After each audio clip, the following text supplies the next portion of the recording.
श्री शिवाय नमस्तुभ्यम। हर हर महादेव। जय भोलेनाथ की, जय माता पार्वती की। दोस्तों, गुरुजी ने अपनी कथा में बैसाख महीने में पड़ने वाली जो मासिक शिवरात्रि होती है उसका बड़ा ही विशेष और एक महत्वपूर्ण उपाय बताया है। बहुत ही छोटा सा, बहुत ही सरल उपाय है। इस उपाय को आप कर सकते हैं अगर आपके जीवन में, आपके घर में धन संपदा की कोई कमी है, या फिर आपके बच्चे हैं जिनका पढ़ने में मन नहीं है, या फिर वो चिड़चिड़े रहते हैं, या फिर आपकी फैमिली में कोई और भी दिक्कत है, तो उसके लिए जो है आप ये उपाय कर सकते हैं। बहुत ही छोटा सा उपाय है, बहुत ही सरल उपाय है। ये उपाय गुरुजी ने अपने हाल ही की कथा में बताया था। जो भी उपाय आपको बताते हैं वो हम गुरुजी की कथा में सुनने के बाद में ही आपको बताते हैं। गुरुजी के बताए हुए उपाय हम भी अपने यहाँ पे करते हैं, तो इसी के साथ में आप सबके साथ वीडियो शेयर करते हैं। इस उपाय को करने के लिए आपको 1 लोटा जल लेना होगा। अब आप 1 लोटा जल अपने घर से ले लीजिएगा। जो शुद्ध जल होता है, जो आपके पीने वाला जल होता है, वहाँ से जो है आप 1 लोटा जल ले लीजिएगा। साथ में आपको 1 बेलपत्र का पत्ता लेना है। जो 3 पत्ती वाला पत्ता होता है ना, वो आपको लेना होगा। तो आपको याद रखें, जो आप बेलपत्र का पत्ता लें वो कहीं से भी कटा या फटा नहीं होना चाहिए, यानी कि कहीं से भी खंडित पत्ता नहीं होना चाहिए। इस चीज़ का आपको विशेष ध्यान देना होगा। तो इसको लेके आपको पहुंच जाना है महादेव जी के मंदिर में। जब आप महादेव जी के मंदिर में पहुंच जाएं तो 1 लोटा जल आपको महादेव जी की शिवलिंग पे समर्पित कर देना होगा।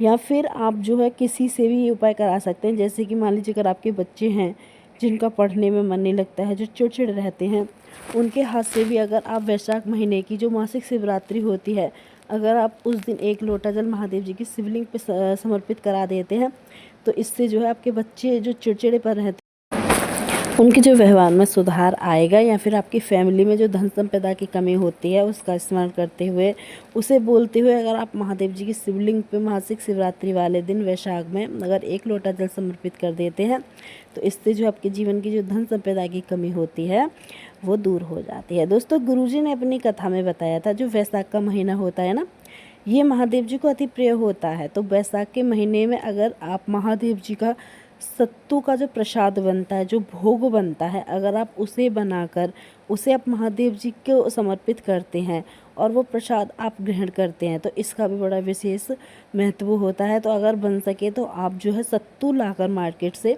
उसका भोग अवश्य बनाइएगा, या फिर सत्तू आप अपने घर में बना लीजिएगा। दोस्तों, गुरुजी ने अपनी कथा में बहुत ही अच्छी तरह से समझाया था।